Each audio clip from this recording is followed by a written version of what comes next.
कल्पना करा, एक असा देश जिथे येण्यासाठी लोक हजारो किलोमीटरचा समुद्री प्रवास करायचे.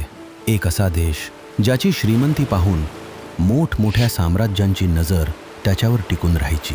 पण खरंच भारतात सगळीकडे सोनं विखुरलेलं होतं का? की यामागे आणखीन काही कारण होतं? खरं सांगायचं तर भारताला सोने की चिडिया यासाठी नाही म्हटलं जायचं की इथे सोन्याच्या खाणी सगळ्यात जास्त होत्या, तर यासाठी की भारत जगातील सर्वात श्रीमंत व्यापारी केंद्रांपैकी एक होता.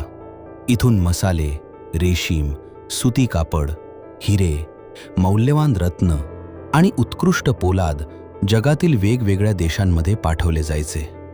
काही इतिहासकारांच्या मते एका काळी जगाच्या एकूण अर्थव्यवस्थेचा जवळपास 1/4 हिस्सा भारतातून यायचा.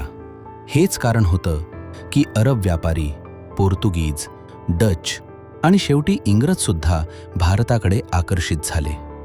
पण हीच अफाट संपत्ती भारतासाठी एक मोठं आव्हानही ठरली. वारंवार झालेली आक्रमणं, प्रदीर्घ युद्ध आणि नंतर वसाहतवादी सत्तेनं ही समृद्धी हळूहळू कमकुवत करत नेली. आणि तो देश ज्याला एकेकाळी सोने की चिडिया म्हटलं जायचं, तो आपली जुनी आर्थिक ताकद गमावू लागला. तर पुढच्या वेळी जेव्हा कोणी भारताला सोने की चिडिया म्हणेल, तेव्हा समजून घ्या की ही फक्त एक म्हण नाही, तर त्या काळाची गोष्ट आहे जेव्हा भारत जगातील सर्वात मोठ्या आर्थिक आणि व्यापारी शक्तींपैकी एक होता.